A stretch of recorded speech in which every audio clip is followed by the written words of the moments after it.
So we'll probably skip through most of these slides. This PowerPoint starts out pretty basic about recruiting. And I'd really rather all of us kind of engage with each other on what's worked and what hasn't. Certainly we have some opportunities in our own area for recruiting, and that the pipelines that you may or may not be aware of. You may know a lot that I don't know. So I think just kind of engaging with each other, and maybe we can all learn something from each other. Hi. Hey, how's it going? Hi. Hi. You want to introduce yourself? And Sure. I'm Jessica. I'm with Design Electric.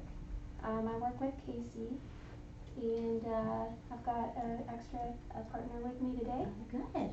We need as She on many payroll? people as we can. Yeah. Future Design Electric employee in training here. Yeah, how many years until that work permit can be issued? When do you Okay. turn 14?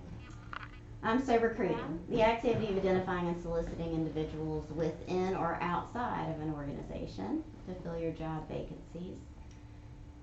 So 83% of HR professionals say they have had trouble recruiting suitable job candidates in the last 12 months, and that's from February 2019, the skills gap report from SHRM. So that's prior to COVID. So if we think about that, COVID has kind of exacerbated a lot of these situations that we were already starting to face. And I do think with COVID, what has happened with the increase in hiring rates, hourly rates, salaries, everybody's kind of trying to get to the people that are available. And so what happens is the folks that were working 2 jobs now only need to work 1. So not only we have people leaving the workforce, we have people that were working 2 jobs in certain industries, and now they're working 1 because they can, because that initial salary or hourly rate at the 1 job is now covering what they used to make for 2 jobs. So one of the things that you should be doing is considering the purpose of the position, and really, do you need it, right? What's the financial operational reason for creating it or refilling it? And can the duties of the job be absorbed with existing staff? So we found that a couple of, within our chapter, and we talk about this, some companies had really boosted staffing, and they were the lucky organizations who then could really absorb some of the tasks when they were losing some workforce. I won't go through fundamentals. I mean, it's different just depending on the size of your business, for sure. So I think looking internal first is always, I don't know about you guys, we try to do that first. It saves money. It builds good employee morale, especially if you support or say to your employees that you promote growth, promote from within. If you don't, that's sending the wrong message. But you usually have the support of managers, existing performance evaluations, and they already understand your company culture. So you can move them into a new role, and day 1, they're already ahead of the game. So external, when the skill sets are needed but not currently present, and then we just need to grow your business. You need the additional staffing. So active or passive. So this is a big thing in recruiting. So there are a lot of people that are actively looking for jobs, and there's a lot of folks that are not. And so how do you reach those folks that may very well be interested in your company, your mission, the job you have, but they're not actively looking, so they're not signing on to Indeed. They're just not looking. So for your job postings or vacancy announcements, like, what's in it for me? That's what the applicants out there are looking for, because they know they are in the driver's seat. Not that this didn't happen prior to us and the labor shortages that we're all seeing. But why should they be interested in the job, and what's great about your company? What's the realistic job look like? What's that day in the life look like for that applicant? right? So are you creating these stories and this information to the applicant pool when you are recruiting? Or are you just putting the job ad on Indeed and hoping for the best? So company reputation, employee referrals, we do a lot of hiring through employee referrals, so we do have an incentive program. Typically, if you've got your current employees, they're not going to suggest someone that they're not going to enjoy working with or don't mesh with the company culture. How frequent are you recruiting or putting the post up? So you can also find that you just keep posts up even when you're not actively looking to hire. So at some point, applicants who are responding to those job postings and not getting any kind of feedback are gonna quit responding to your company overall. Being a community citizen and being involved and engaged in the chamber, any organizations that make sense for your companies to network. And apply for any local HR awards or awards through the chamber or any other organizations where you could be the employer of choice and get your name out there and recognition there. And think about your candidate experience. So do you have them submit a resume and then fill out an entire application? Some folks are gonna stop right there. They're not gonna fill out all of that information if they've attached a resume. Are you communicating with them pretty frequently and quickly? Are your folks that are interviewing, are they really speaking to the company culture, and are they being the good stewards of your company? An interviewer can certainly turn off any job applicant just very quickly. So developing the recruitment partners and pipelines. So if you know there's other companies that are similar to you and they're gonna be laid off or closing, it's a good opportunity not to take advantage of that for the company, but certainly offer those job opportunities that you have to the community citizens who are losing their job or being laid off. Recruiters and staffing agencies, government community programs and services, much like Chuck offers. Education counselors, high school, trade schools, and companies like Design Electric have pretty intensive apprenticeship programs, and so that's a big draw for Design Electric. We don't have that at Faulkner. We have one apprentice, so that's an area we can kind of look to add to. So opportunities, social media, LinkedIn, Instagram, Facebook, Snapchat, now TikTok. Who are you targeting who do you need in your workforce? Think about the age and how they are approaching looking for jobs. Certainly, I have a daughter that's 24, son that's 20. They would never look in a newspaper. Rarely would they use Indeed. It's just very different now, right? So if you're going to use the newspaper, then you're likely looking for an older generation that's their medium. That's how they're getting information. Attending fairs and on-campus events at schools, using, again, that government and community networks, the Network to Work, Workforce Services, organizations that work with disabled individuals that are still very much able to work. Radio and television, newspapers, billboards, posters, cinema, and transit advertising. You may have to get very creative in how you get your opportunities out there. So when we're talking about passive candidates, those ones that very well may be interested and come apply to your company, radio, television, the cinema, billboards, right? So aunt, sister, someone may be listening to the radio and hear that your company has a position open, and they may call another family member and says, hey, I know you're looking, you may not be looking, but I heard about this opportunity on the radio. So those types of ways you can kind of reach the passive applicants versus just posting on the Indeed, the Monster, your company website, Does anybody have any other creative opportunities that you're currently using that's worked? Magnets on our vehicles. Let's say we're now hiring. Our That's vehicles good. are all Yep. and banners, like posters with banners on the side of the road. Mm-hmm.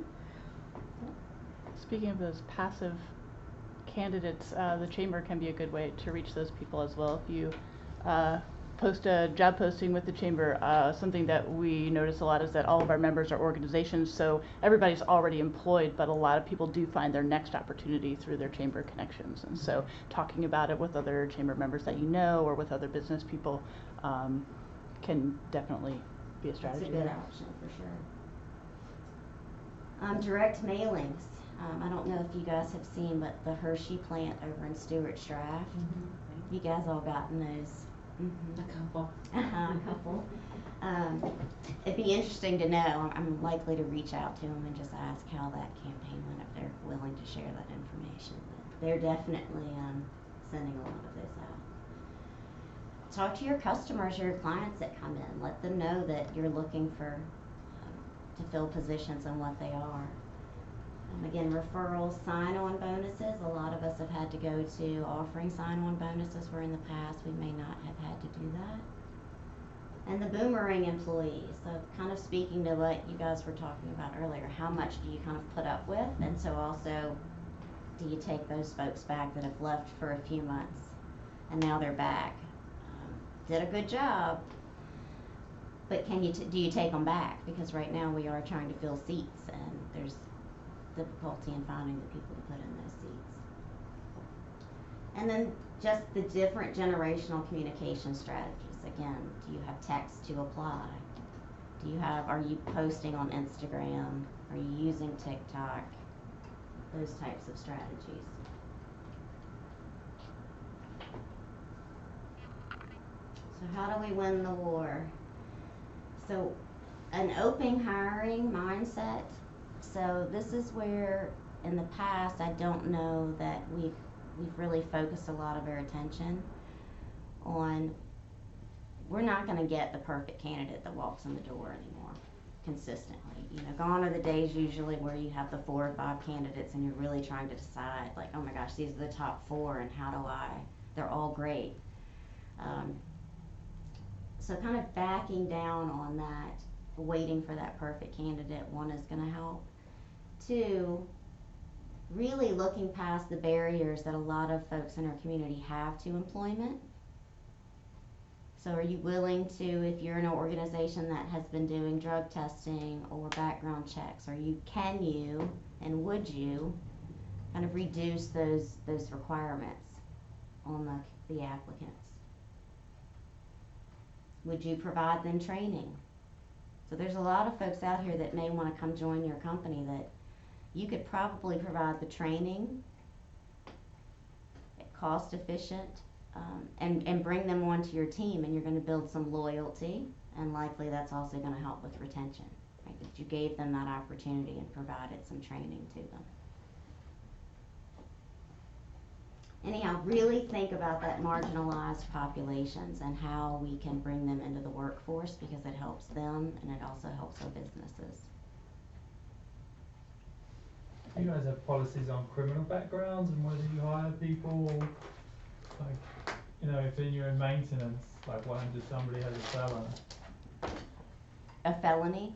Yeah. Yeah, so it depends on your company, right? I worked for a school where there were barrier crimes to working in Like education. Faulkner, they're on a building site. What does Faulkner do on that, or can you not say? I'm sorry? What does Faulkner do on that, or can you not say? We do have some background checks depending on whether they work with finance, whether they are going to be in charge of people, processes, things that where they may be managing a big group of our company, whether it's a process or people, and be the only person that's kind of managing in that area. We will do a background check just to make sure there's no serious assaults. We have a list, very much like the barrier crimes list for schools. We do not do that for field guys. You don't girls. check Bill guys? You We just- don't do background checks, no. We do drug testing because of the type of work we do. You don't and do the the safety background check because you just don't want to know? You're like, oh. Well, I mean, I think we try to find the criteria to when it's actually necessary for the job. Sure, yeah. And if it's not necessary for the job, we won't do it. Yeah. We do because we're sending people into people's homes, Yeah. so we're pretty strict about that. Mhm. They don't have to be perfect, No. but if they've done anything that's like an assault on someone or something like that, it's like, we can't take that chance. Right. Yeah. Cause they're going to, occupy premises. So Chuck, do you have a lot of applicants or possible job seekers in your organization, or? You know, one of the issues we're dealing with indeed is you have a lot of people that will apply. They'll actually set up an appointment for an interview. They've talked to the hiring manager and then they don't show. It's just kind of mind-boggling as to why they would do that. But it's pretty prevalent, and I was at a recent statewide meeting for similar organizations that, provide services to people with employees, and it's a problem for a lot of different organizations, not just us. Yeah, they definitely have multiple opportunities. Yeah, but we do the criminal background checks, and then for a program that's licensed by the state, there's an additional, they do their own background investigation, and then we do federal contracting, provide housekeeping and custodial services at the Federal Executive Institute on Emmett Street. The Office of Personnel Management does deep dives on staff, and they'll take a hard look at persons with disabilities who we employ as to their backgrounds. But like many employers, we did take the question off the employment application as to whether they had convictions. So that question's no longer there, but we're gonna learn of it when we do Right. the Virginia State Police background Right. check. And I don't think Virginia's changed that, the ban the box yet, but a lot of states have where you don't ask that question, but. What's the reasoning behind that? Again, just, go ahead, Casey. For a while, there was a thought that the box created a barrier for employment for people with felony convictions looking for a job. I often find in talking to inmates or those that have returned as citizens to the community, there are all kinds of jobs out there. Very few of them actually have a real barrier against felons. Occasionally, maybe a residential model, you may not want certain classes of people, or a school, for example, you wouldn't want certain classes of felons in an institution, but by and large, the acute labor shortage has opened things wide open for folks with a crime. Mm-hmm. Yeah. And then, we're definitely having to consider things that we didn't have to consider before, right? It was just you pulled up your applicant pool, you looked through a few applications or resumes, made a few calls, they came in, you hired, you were done. The focus was more on kind of onboarding and training, and we can't get to that point, so. So we've all had to kind of shift and become probably more of a recruiter, which I don't know about you guys, but that was never something that I wanted to do, or be a full-time recruiter. It just is not my passion, but I think we've all probably found ourselves spending much more time in that than we have before. So network to work and workforce specialist at correctional facilities, organizations like Chuck's. But we have actually started working with the Albemarle County Regional Jail for Work Release. And typically they will let you know if they have individuals that have some experience in what you do and have, it's minimal misdemeanors or something like that is the reason why they're either in jail or being monitored at home, but can come and work. And we have some great employees that are some were employees before they found themselves in that situation, and we have some new employees that, from that. And they're really ready and willing to work with employers for sure.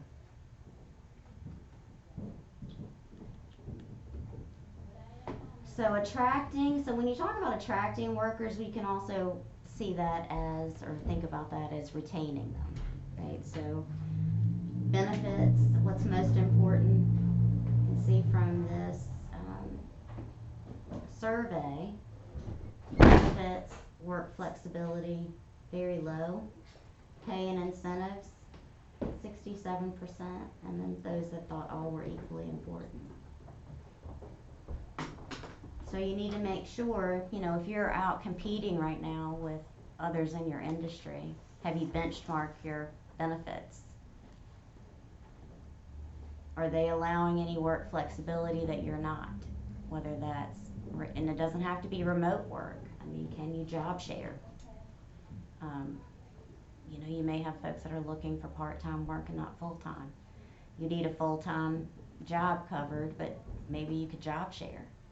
If you find two instead of one, but two that want part-time, I mean, we're having to kind of reconsider what we thought would be extra work on the part of managing employees or the processes, just to get the people in the seats.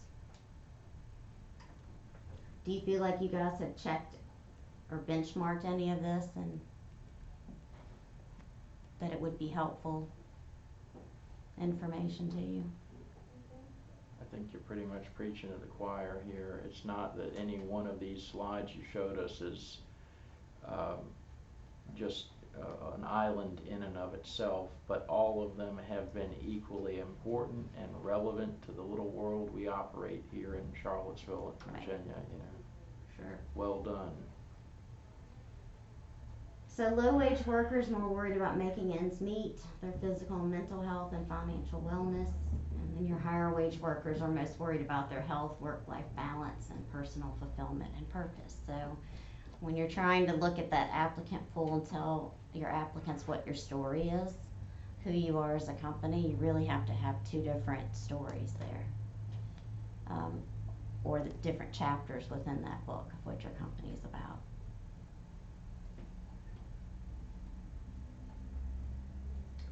Total rewards, so be creative. What can you offer your employees that maybe some of the other competition isn't? What can you offer them where they will consider that, something really cool to be working for your company, and they don't want to leave? Cell phone discounts, leverage any discounts for transportation. Is there any way you could give child care credits or partner with someone that could offer child care services? Can you offer family activities, quarterly bonuses, or instant pay? So that's becoming quite a big thing right now, is the rapid pay, where your hourly workers, you can use a third-party platform, and your hourly workers can actually get their pay that day, for that day, if they needed it. I don't know about you guys, but we have quite a few that would need advances, or at least request advances, and we pay weekly. So that would be a big one probably in our industry, but if we offered that, it would probably be a one-up for others if they could get that money that day. You legally let them build up a debt to you so they can't leave the company? No, so what happens, well, that could be an idea. What happens is, they've worked 8 hours today, right? They're gonna wait till Friday to get that 8 hours, right, within their week. They could ask for that 8 hours today. Yeah. So they're just getting it at the end of the day. Yeah. Is that something where an employee just does that periodically, or like every day? You would hope periodically, but it depends on people's Well, I just didn't know if it habits. was a different method of paying, like rather than doing paychecks, just, restaurant workers So typically. you still process a payroll, but it gets sent to this third-party platform, and so they will allow that and pay those wages out sooner. Are those fees absorbed by the employer?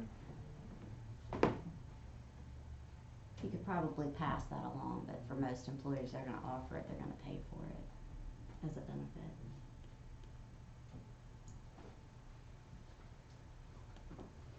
So, fast acting long term. So the financial fixes would be to pay premiums, pay more for benefit premiums, increase your minimum wage or your current salary for positions. Offer referral bonuses, retention awards. I know that you've probably seen the same post I have where you have your employees that have been with you for a long time, or just people, community citizens in general, posting, well, where's the retention bonus? Like, you're giving bonuses to folks that are new, we've been here 5 years. Where's their bonus? So trying to figure out how you can use that as a retention tool. And that's hard to do, right? Inflation keeps going up, so it's not like we keep having endless amounts of money with this labor shortage. Hiring bonuses, incentive pay. The value proposition for the applicants, flexible work, new and enhanced benefits or perks, or paid time off. I mean, can you adjust any of that would reach or speak to answer some of the things that some of these applicants need?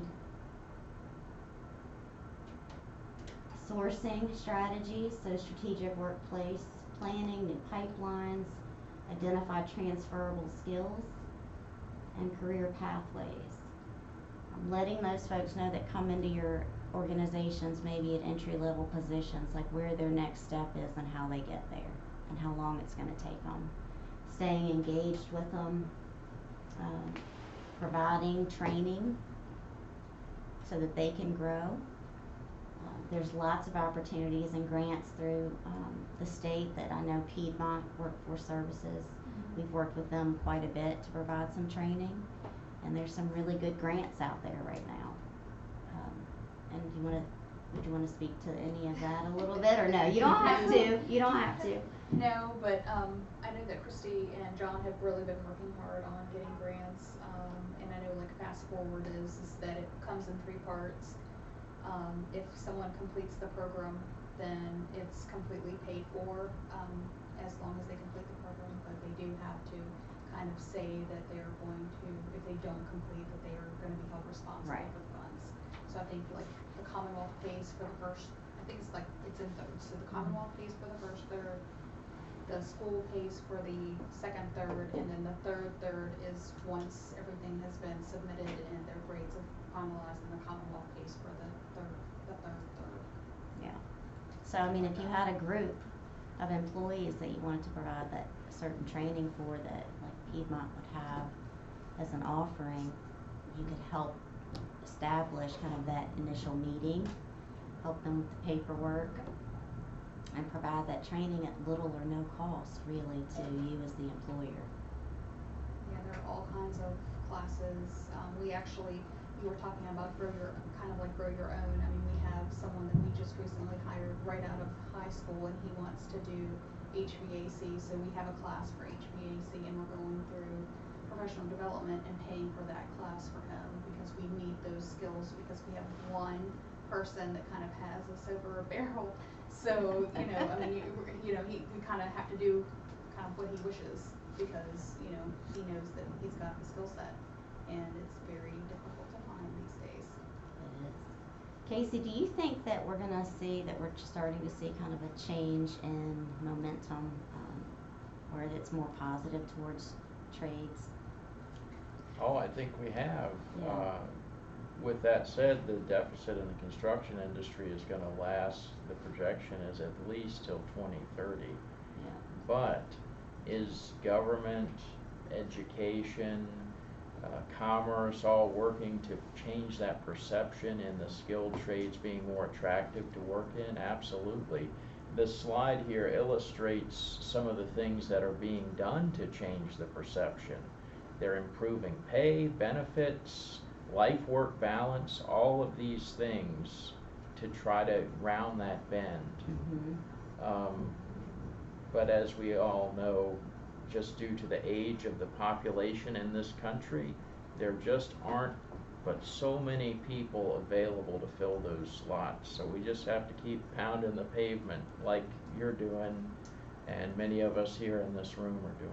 Yeah. And so, you know, I would have loved to come today and say, here's the answer to both of those things. You really have to be open-minded and creative when you're looking at, depending on what position you're hiring for and what applicants you're interviewing.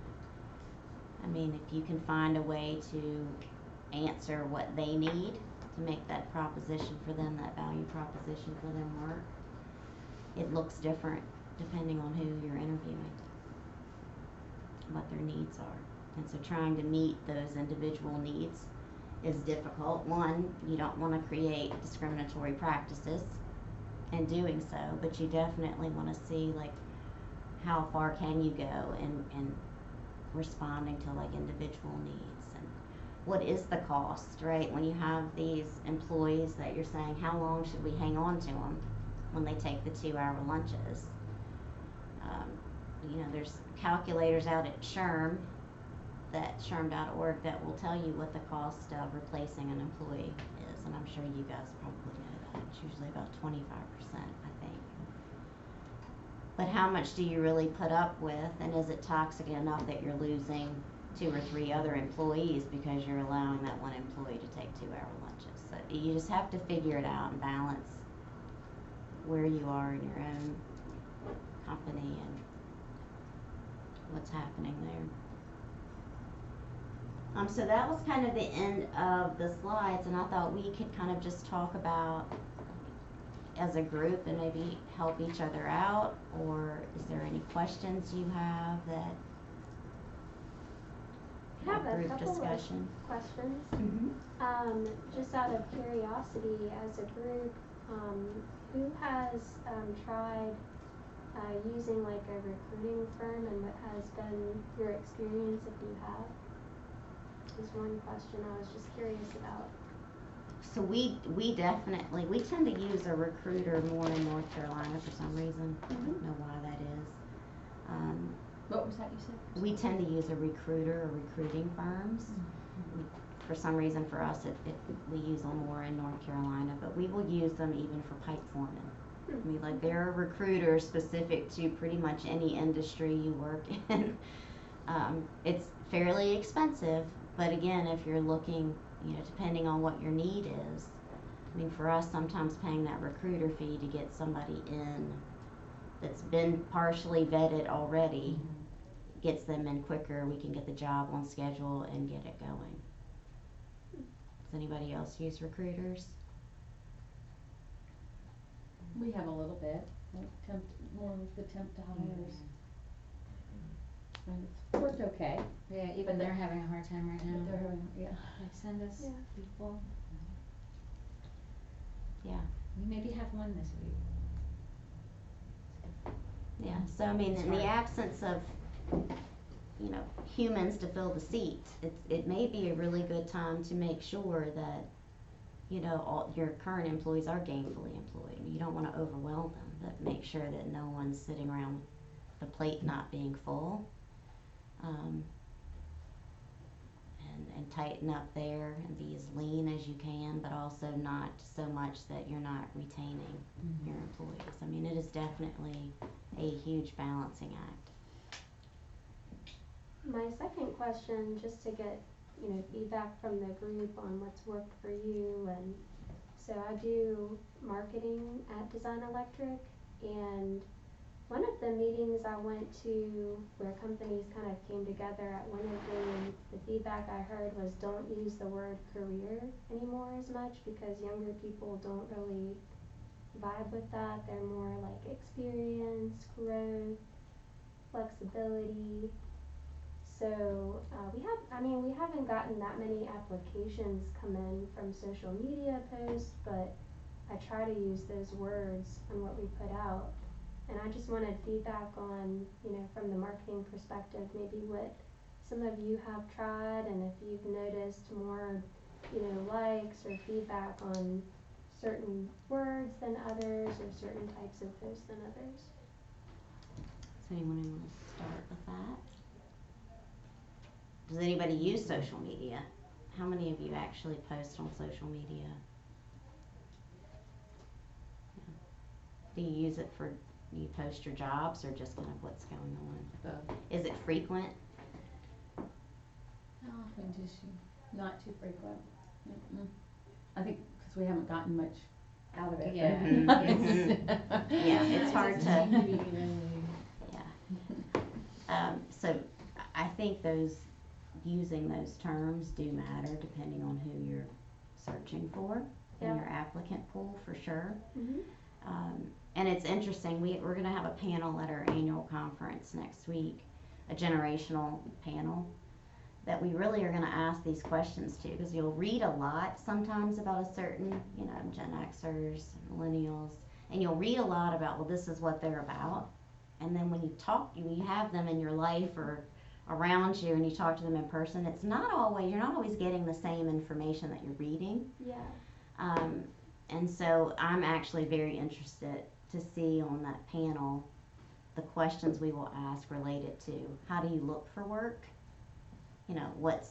What kind of work are you looking for? Are you really looking for the passion, the mission?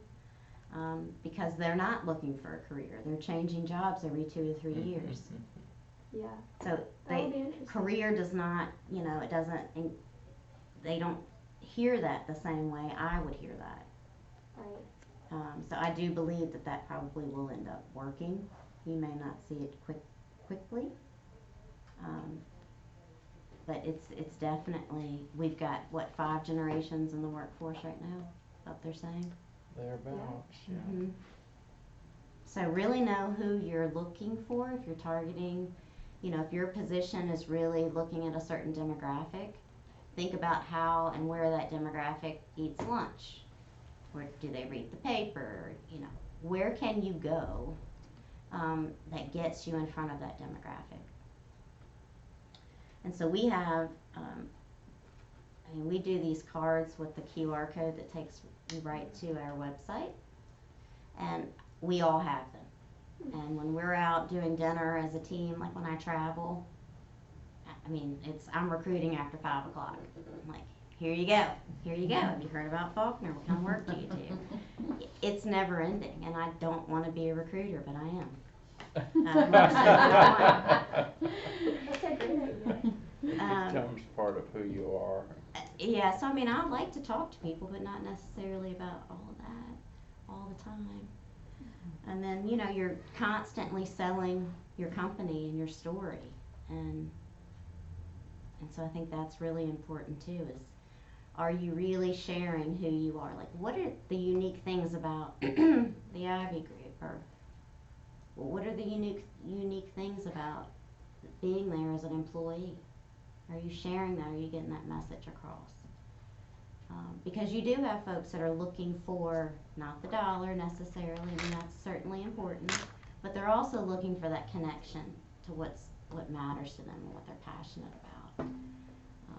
And you might just have that in your organization, and you may not be getting that message out there to folks. I might encourage people, if they aren't really familiar with your own internal, your brand guidelines or your mission statement, those core values, that you kind of revisit it and make sure that your communications that are going out reflect what's really in there. Right. Yeah, and so when you talk about retaining employees, we have this conversation a lot because we talk about our values. We have challenge coins we give out if our employees are exhibiting one of those values. We have a lot of military, so that's where the challenge coin thing came from. And some people are like, it doesn't work, and it may not work for other companies. It works for us right now. People are really excited about getting them. And we also do annual awards based on, peer voting. But one of the things that, we say all the time is we say, our culture is this, but your culture really is what the people tell you it is. So you may say we have the best work culture, we're fair, you know, we're fun, we're all of these things, and your 50, 100, 200, 400 employees are out in the community saying, absolutely not. And so those people that they're speaking to are not gonna likely apply to your company. And so, you know, it's a really good time to really evaluate, what's your story, is it true, and would your employees say the same thing? Because they're also recruiters. Every meeting I have at every job site, whether it's a management call in the morning over a Zoom, or I'm standing on a job site with 50 field guys and superintendents, it's like, we're all recruiters. So you're short-staffed, I get it. And so who do you know? Because we're all recruiters, and it all matters. And so we need you guys to be talking out, you know, to people too, and we'll pay you that employee referral. What's a challenge coin? So it is a coin. So in the military, it was very, it was a sense of, you know, you're doing a really good job. It was an honorable thing. And so we have a challenge coin that we've had created that have our values around the edge of it. I wish I had one with me, but our values are legacy, integrity, team, and excellence. And so when we hear about an employee, either our managers can nominate one, or for example, our last one, we had 2 of our guys stopped and changed a tire for someone, and they posted on our LinkedIn or Facebook page. And so we're probably going to go give them a challenge coin. And it's a big deal. We go out, leadership goes out, we go out, and it's just a fun time to get together and acknowledge that they're living our values. So you're doing it like a team meeting or So we will, if they are, so the ones what we'll do probably next week will be on the job site, and so the whole job site will stop. We'll have leadership from that area come out. We'll probably do a lunch or a breakfast depending on what happens. We'll do a presentation about it. It'll hit our newsletter, it'll hit social media. I mean, we'll do the whole rounds with it. Something that we do that at first I thought was kind of corny and silly, but I've really come to appreciate it. Our owner sends a quick little survey, a little electronic survey every week. And there's usually a couple of questions that are very standard each week, you know. Overall, how'd the week go? What were any disappointments? What were, you know, here's an opportunity to recognize a colleague for something. Sometimes she'll just throw in a silly question, like what's your favorite Thanksgiving dish? You know, that kind of stuff. And then I know they get read. I know they get read all the time. And each week she might, you know, she knows from those responses whether it was a crap week or things went really, really well, or maybe they didn't go so well for one particular person. You know, she gets a lot from that. And I think the longer I've been with the company and the more times I've submitted them, I realize this is not just a throwaway. It's not just a gimme. It's really a good tool for her to use, and it's a good tool for us. Right. So, and there's a lot of, even in a small company, if I'm not working on a particular project, I'm not aware of the chaos before they get to that deadline, or somebody really knocked it out of the park in this proposal, you know, pitch meeting or something. So when somebody gets called out for one of those things in the weekly survey, it's like, man, I didn't even know that was going on with you. That's, you know, great to hear. You know, so it's a really good way to keep an organization going. Yeah, I mean, it keeps finger on the pulse, engaged. You can probably head off some issues before they become very large. Another thing, depending on the size of your company, I think it would be a little bit harder for us with around 500 employees, but when you're asking, like, what's your favorite Thanksgiving meal, or what's your favorite candy bar, you know, those are small ticket items, but they do a good job, or just on a Friday, you know, here's Snickers, if that was their favorite candy bar. I mean, they're gonna notice, and that's gonna have some value to them, very likely, that you asked, you cared enough to ask, you listened, and you remembered, and now you're kind of giving them that item that's special to them. That was their favorite candy bar. I mean, it just depends on, I mean, how much time you have. I mean, we certainly aren't all fully staffed likely, or even none of us are likely overstaffed, but I mean, trying to just reach out and engage and keep your